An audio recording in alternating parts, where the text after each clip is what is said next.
Eu quero cumprimentar a todos com uma boa noite de salvação. Que a paz de nosso Senhor e Salvador Jesus Cristo esteja sobre nossas vidas e esteja sobre a vida de cada ouvinte que ouvirá esta palavra. Amados, quero que abram suas Bíblias no livro segundo escreveu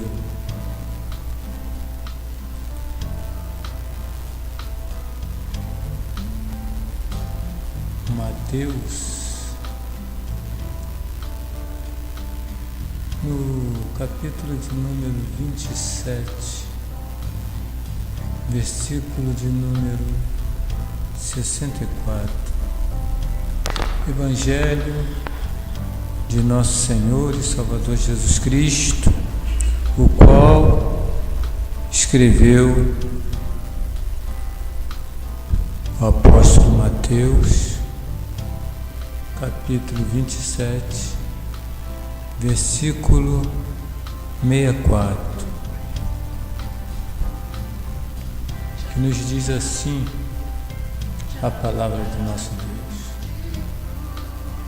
Ordena, pois, que o sepulcro dele seja guardado até o terceiro dia, para que não venham seus discípulos e, roubando o corpo, digam ao povo que ele ressuscitou dentre os mortos.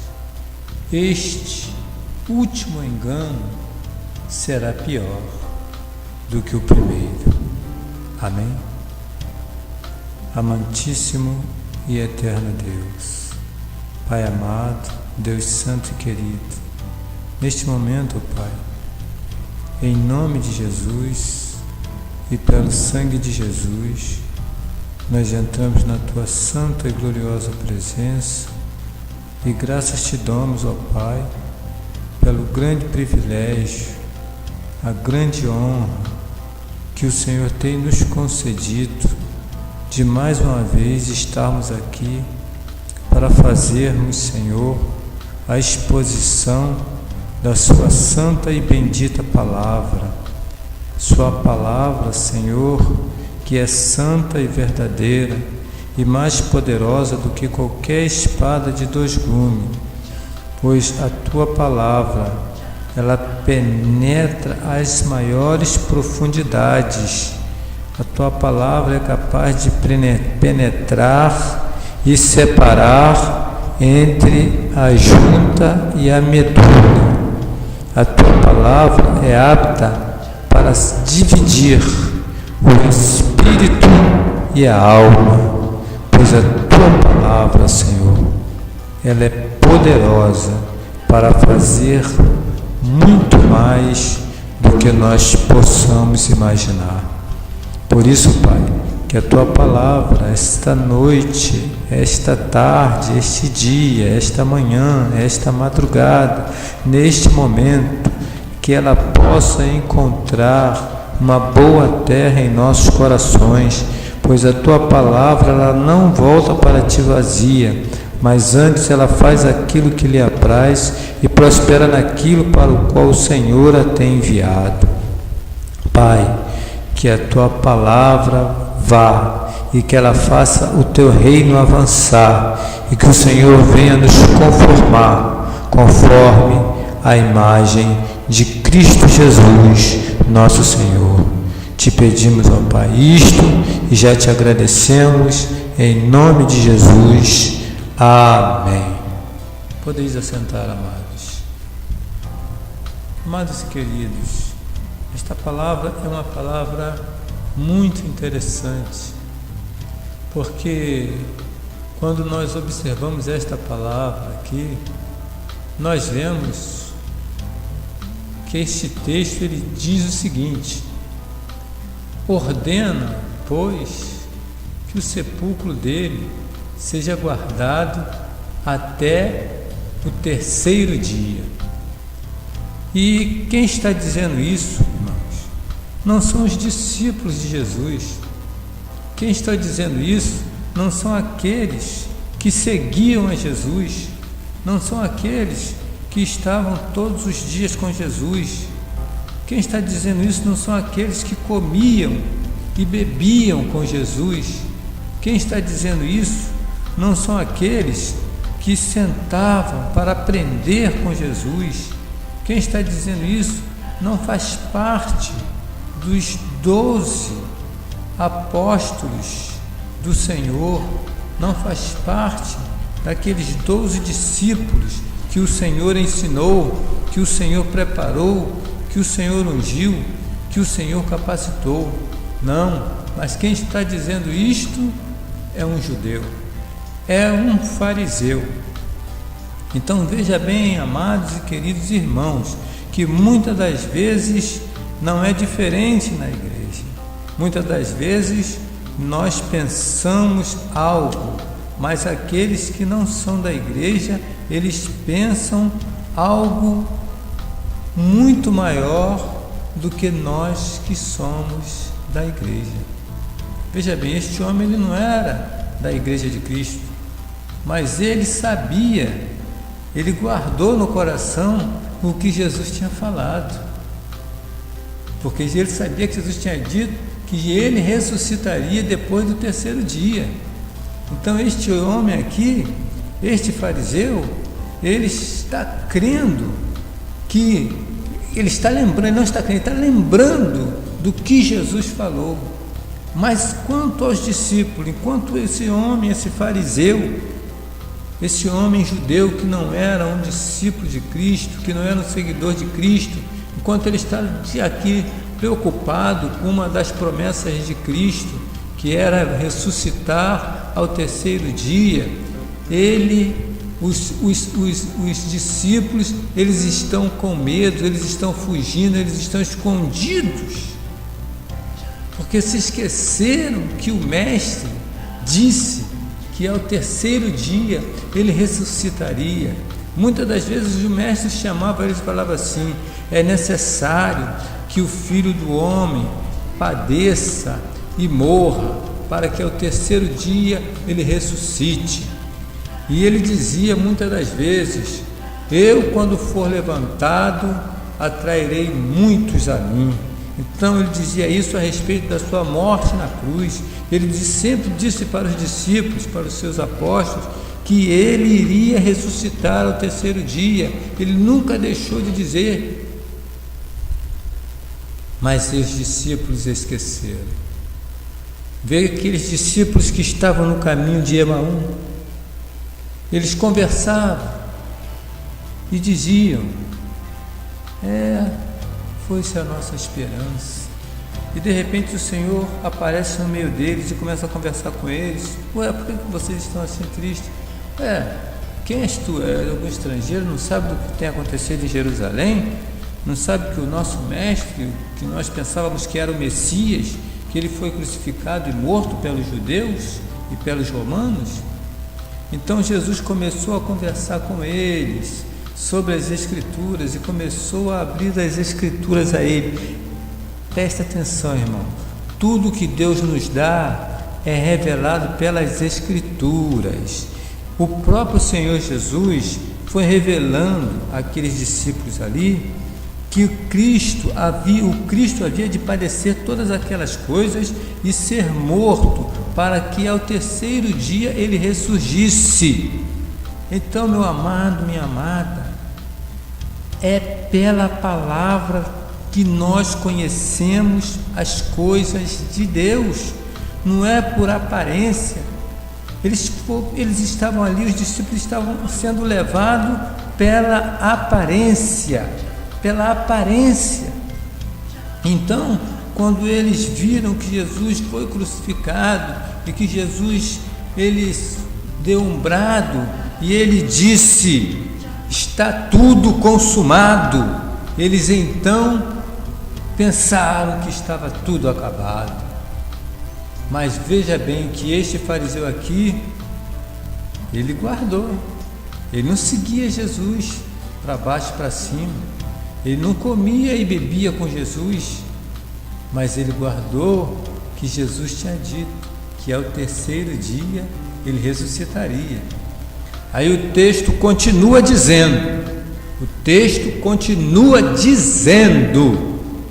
para que não venham seus discípulos e, roubando o corpo, digam ao povo que ele ressuscitou dentre os mortos. Olha, meu amado, minha amada, veja bem que este judeu, este fariseu, ele está mais inteirado das palavras de Jesus, dos ensinamentos de Jesus, do que os próprios discípulos. Discípulos são o quê? São alunos. Discípulos são aqueles que foram ensinados. Eles se esqueceram dos ensinamentos do mestre, mas este fariseu, este judeu, ele que não era ensinado pelo mestre, ele guardou os ensinamentos do mestre. Muitas das vezes nós não conseguimos guardar os ensinamentos do mestre, porque Deus disse: não matarás. Deus disse: não matarás. Por quê? Porque quando nós matamos uma pessoa que nos ofende, que nos faz o mal, pode ter certeza de uma coisa: o diabo vai levantar outro para te ofender, para te fazer o mal, para você ter que matar outro. Entendeu? Então, por isso que Deus disse: não matarás. Porque sempre que você matar, o diabo vai levantar outro para vir te perturbar, para vir te atacar, para vir te fazer o mal, para você matar. E aí você vai se tornar um homicida, um matador quanto mais. Entendeu? Por isso nós temos que estar atentos aos ensinamentos do nosso Deus. Aquilo que o nosso Deus ele fala são coisas profundas, são coisas que a gente só consegue discernir espiritualmente. Não matarás, porque se você matar a primeira vez, você vai matar a segunda. Se você matar a segunda, você vai matar a terceira. Se você matar a terceira, você vai matar a quarta. Se você matar a quarta, você vai matar a quinta, e assim você vai matar sucessivamente, até que um dia você vai ser preso. Porque um dia descobrirão que você matou alguém. Você pode matar 20 pessoas e não ser descoberto. Mas se você continuar matando, um dia você vai ser descoberto. Porque não tem jeito. Não tem jeito. A palavra de Deus diz: não matarás. O próprio Senhor Deus fará com que você seja descoberto. Você vai ter tanta credibilidade na tua astúcia e na tua capacidade, no seu intelecto para cometer crime, que você mesmo vai dar pistas, vai começar a cometer falhas. Assim acontece com os assassinos em série. Os assassinos em série, eles começam a matar e começam a deixar alguns rastros, algumas pistas. Para quê? Para que haja tipo um jogo, né? Ele mata e tem alguém investigando, tem alguém chegando perto, ele disfarça, mata de uma outra forma, e aí ele para algum tempo de matar, mas ele torna a matar, e um dia alguém descobre quem é aquela pessoa, quem é aquele serial killer, como muitos foram descobertos. Por quê? Porque eles mataram várias vezes. Por isso Deus diz: não matarás. Deus nos ensina a não matar. Então nós não devemos matar. Porque veja bem aqui o que Jesus ensinou para os seus discípulos. Os discípulos eles não guardaram que Jesus dizia que ele, o Cristo, havia de morrer, havia de ser pregado na cruz, mas ao terceiro dia ele ressuscitaria dos mortos.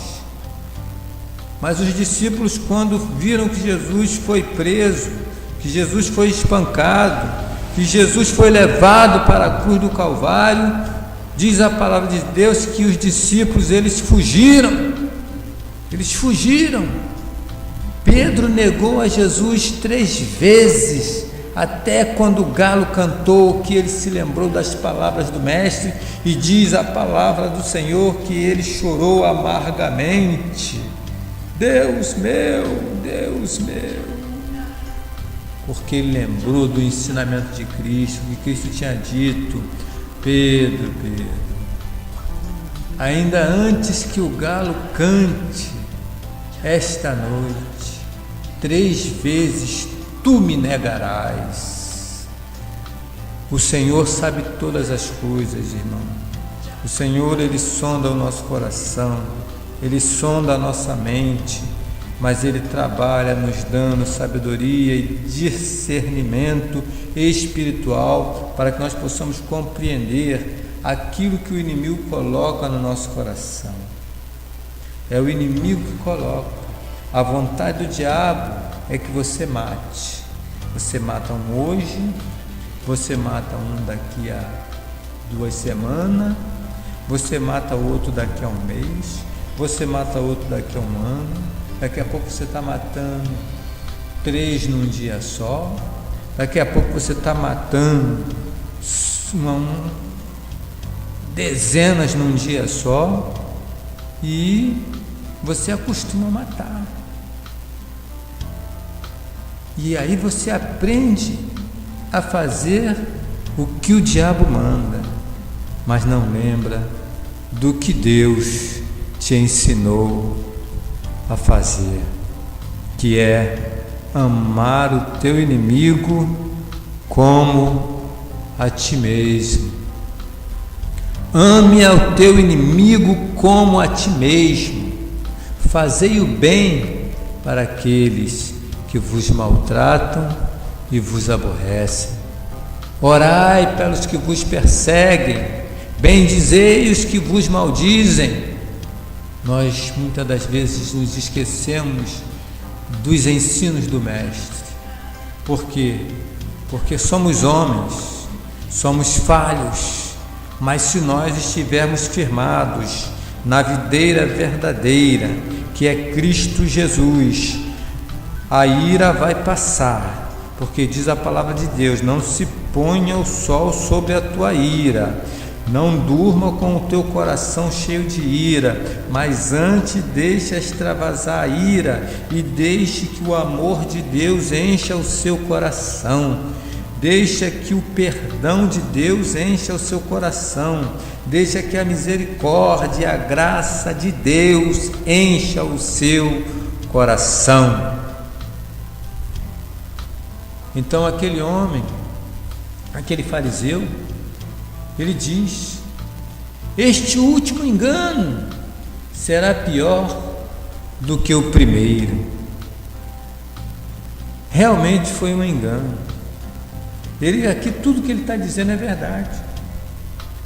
Matar o Messias de Israel foi um engano, um equívoco que os judeus cometeram.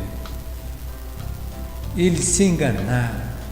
Por que que eles se enganaram?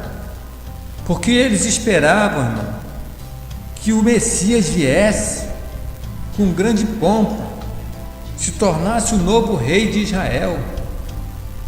Como Sansão destruía milhares de pessoas com a sua força, eles criam que o Messias teria muito mais poder.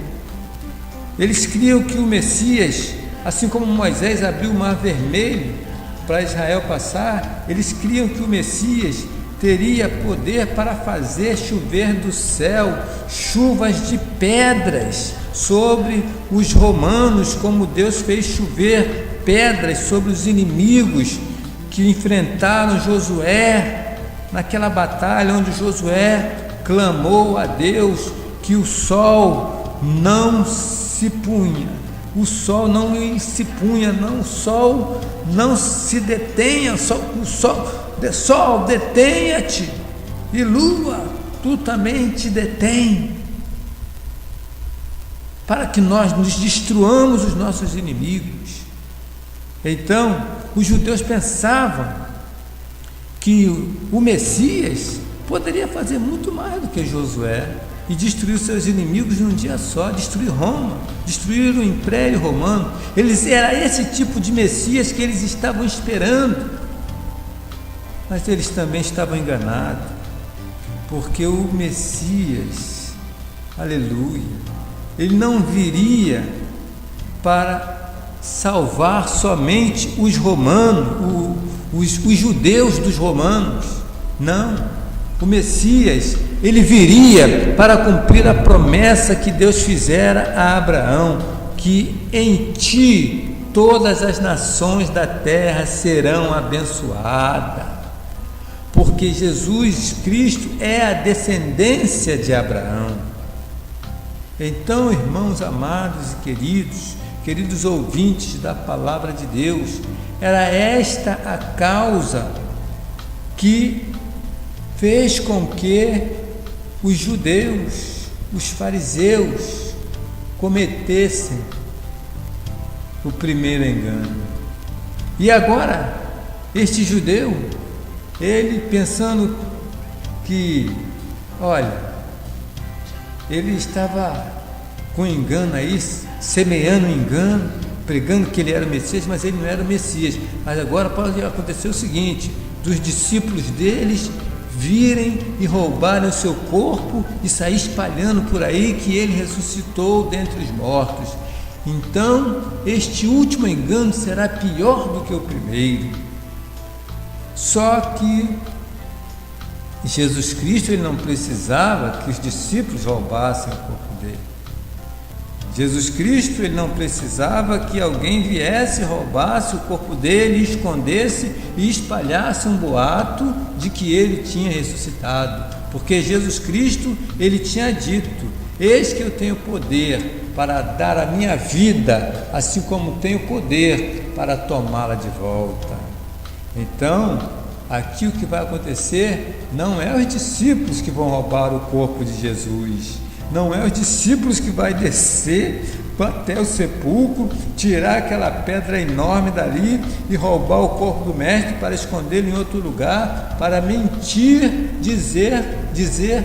para mentindo dizer que Jesus ressuscitou dentre os mortos. Mas quem vai descer ali naquele lugar é o Espírito Santo de Deus, e ele vai descer ali, e ele vai fazer um terremoto, e vai fazer com que aquela pedra se mova, e aqueles guardas que foram colocados ali vão ficar apavorados e vão fugir, porque quando eles vão olhar lá para dentro, eles vão ver que o corpo de Jesus já não está lá, eles verão os anjos e eles fugirão com o terremoto, e ali eles estão então em grande confusão, porque eles viram de fato que Jesus ressuscitou dentre os mortos. Os guardas romanos que foram colocados ali como vigilantes para que o corpo de Cristo não fosse roubado, eles viram que Jesus ressuscitou. E aí os judeus chamaram eles e deram a ele um dinheiro para ele dizer que dormiram no serviço e que deve ter vindo os discípulos e roubado o corpo de Jesus. Então veja bem, eles começam a semear uma mentira. Veja bem que ele começa a dizer lá: ordena, pois, que o sepulcro dele seja guardado até o terceiro dia, para que não venham seus discípulos e, roubando o corpo, digam ao povo que ele ressuscitou dentre os mortos. Quer dizer, ele está dizendo assim, diga para que eles não venham dizer mentira para o povo. E aí agora, eles é que começam a mentir, pagando os guardas para dizer que dormiram, que não viram nada e que os discípulos de Jesus é que tinham ido ali roubar o corpo. Mas Deus não deixa nada em oculto, Deus não deixa nada em secreto. E aí o Senhor Jesus, ele começa a fazer aparições para várias pessoas. O Senhor Jesus começa a aparecer para vários irmãos, para várias irmãs. E aí o povo começa a ver que Jesus Cristo verdadeiramente é o Filho de Deus. E aí o povo começa a crer e começa a se converter. E os judeus já não sabem mais o que fazer. Por quê? Porque o povo vai se convertendo aos milhares, irmãos, aos milhares vão se convertendo, porque os discípulos, eles vão pregando sobre Cristo, pregando que Cristo ressuscitou e fazendo os mesmos sinais que Cristo fazia. E isto dava a prova do que eles falavam era verdade.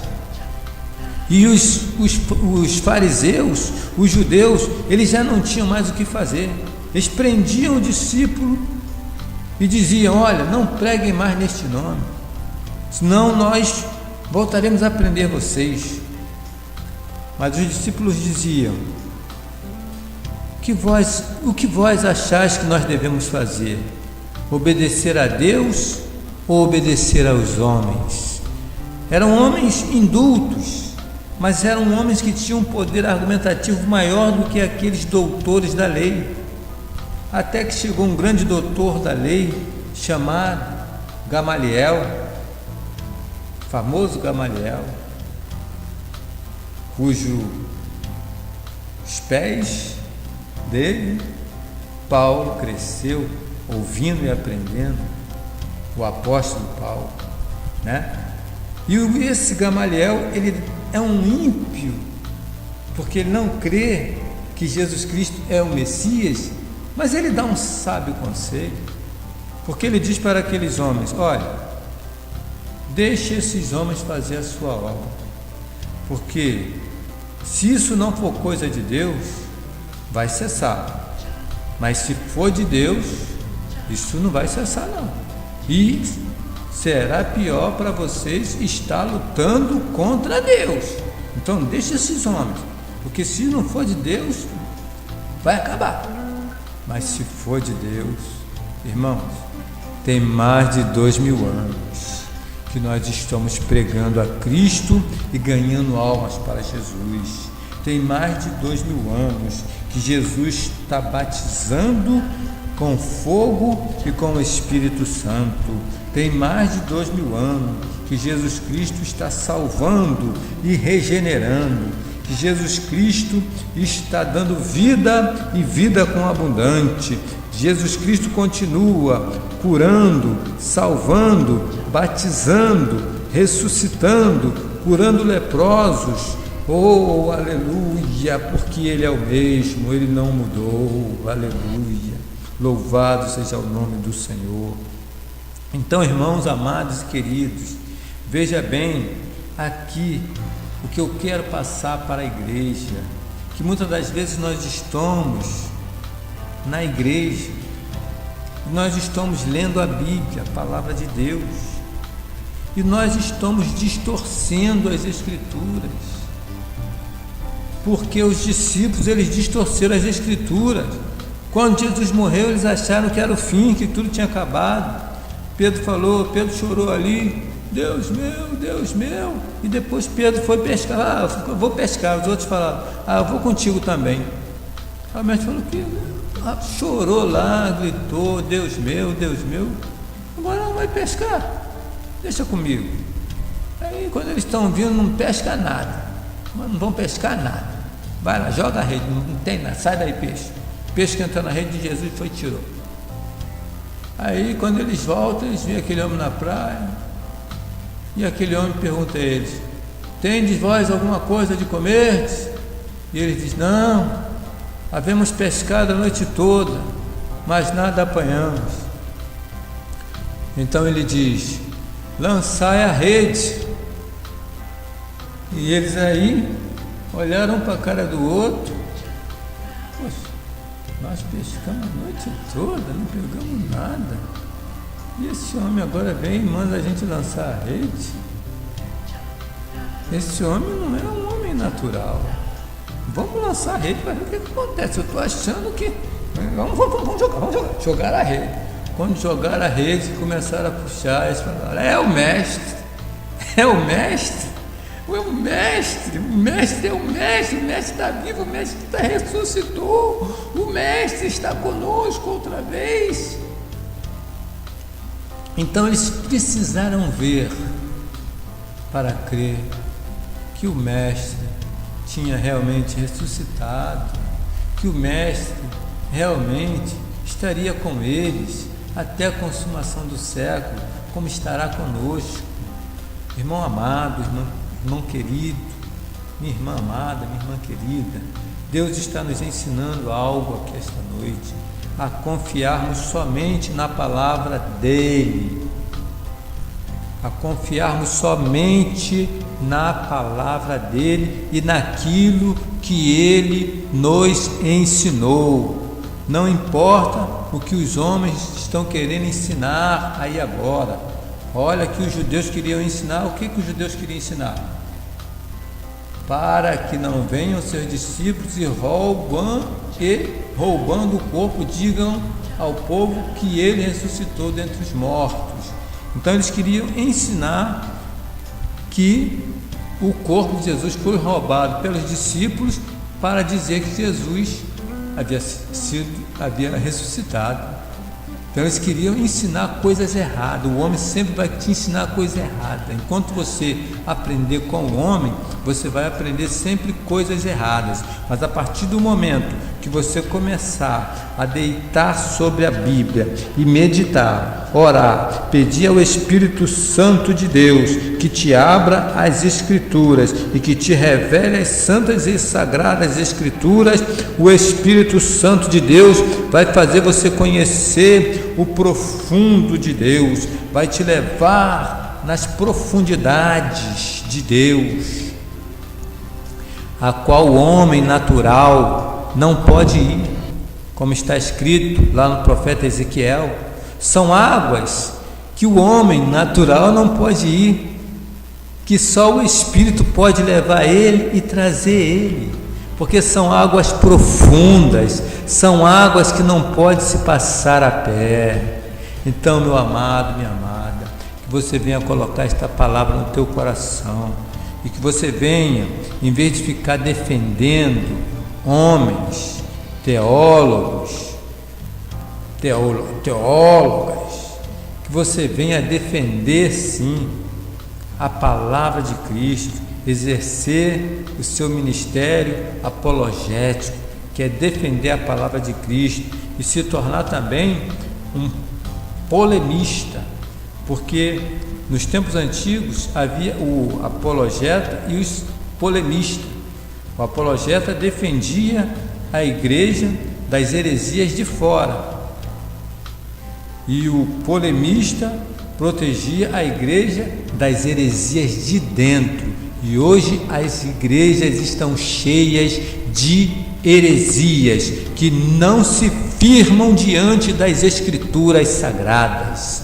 Quando eu vou debater com alguém, muitas pessoas com grande capacidade intelectual, com grande formação teológica, vêm debater comigo e eu uso somente as Escrituras sagradas, elas ficam sem palavras, saem emudecidas. Por quê? Porque nós tudo podemos pela verdade, mas nada contra a verdade. Então, meu irmão, minha irmã, pregue a palavra de Deus a tempo e fora de tempo. Ensine a palavra de Deus, o que está escrito na Bíblia Sagrada. Cuidado com essas revistinhas de escola bíblica dominical que ensinam um monte de coisa errada. Tem muita gente pensando que no arrebatamento todas as crianças serão arrebatadas e levadas para o céu. Você vai ver filme de arrebatamento, vai assistir novela que mostra arrebatamento, mostra lá o casal ímpio procurando seus filhos que foi levado. Mas quando você vai estudar lá em Coríntios, o que Paulo disse que a mulher santa, a mulher crente, ela santifica o seu marido incrédulo, e o marido crente santifica a sua mulher incrédula. De outra forma, os seus filhos seriam imundos. Então, se nenhum dos dois for crente, se forem todos dois descrente, o filho deles são imundos, e Deus vai levar a imundície para o céu, irmão. Então é ensinamento errado, irmão. Ensinamento errado. As crianças vão virar anjos, Deus vai levar tudo por cima, vai virar. Onde está escrito isso? Eu pergunto, me mostra aí na Bíblia onde é que está escrito que as crianças vão virar anjos, me mostra onde é que está escrito que todas as crianças serão arrebatadas. Mas eu mostro para vocês que existem crianças que são santas, são os filhos dos santos, porque se a mulher for crente e o marido incrédulo, ela se salvará e o seu filho também se salvará, porque é santo, por causa dela que é crente. E também o homem que casa com a mulher incrente,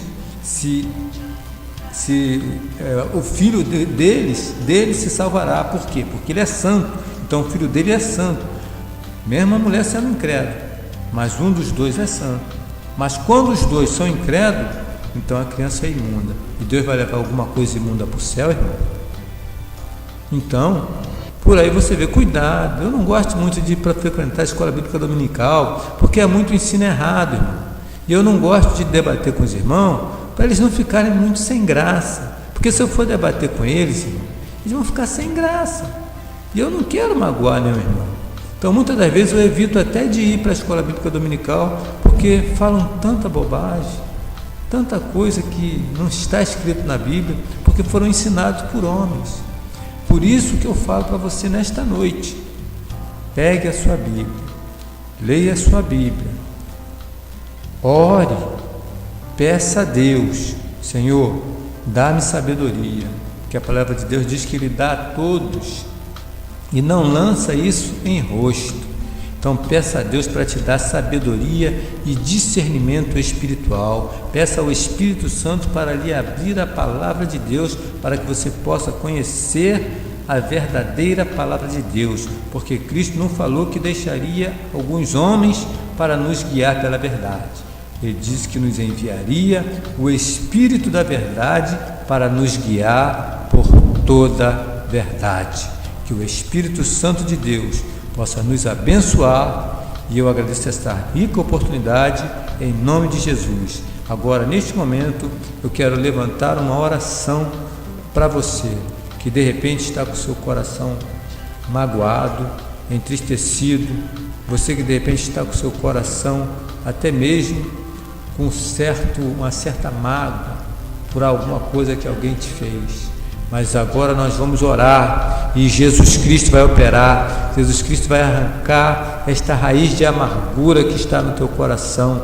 Você vai ser renovado pelo poder e pela autoridade que há no nome de Jesus. Soberano e eterno Deus, Pai amado, Deus santo querido, em nome de Jesus, neste momento nós estamos aqui na tua santa e gloriosa presença para repreender, Pai, todo mal, toda seta inflamada lançada pelo inimigo para confundir a nossa mente, tudo aquilo que foi lançado de encontro a nós para tirar, Senhor Jesus, aquele amor verdadeiro, aquele amor genuíno que o Senhor plantou em nossos corações, para tirar de nós a semente preciosa que é a tua palavra. Que tudo seja lançado por terra pelo poder que há no nome de Jesus, e que o Senhor, Pai, venha estar nos concedendo a vitória, porque nós somos um povo que não vivemos de vista,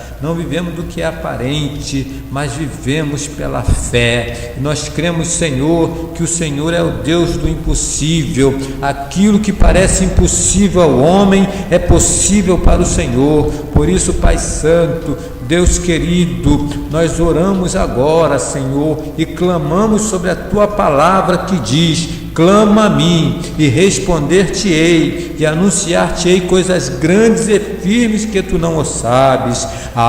Certamente o Senhor Jeová não fará coisa alguma sem antes revelar o seu segredo aos seus servos, os profetas. Oh, aleluia! Recebe aí sobre a tua vida agora, meu irmão, recebe sobre a tua vida aí agora a unção do Espírito Santo de Deus. Recebe a tua cura, recebe a libertação, recebe o descanso em Cristo Jesus. Lança todas as coisas, toda a ansiedade aos pés de Cristo, confia nele e ele tudo fará, em nome de Jesus. para a glória de Deus Pai. Amém e amém, Jesus. Assim eu agradeço esta oportunidade, rogando à igreja que ore por mim e por minha família, em nome de Jesus. Amém.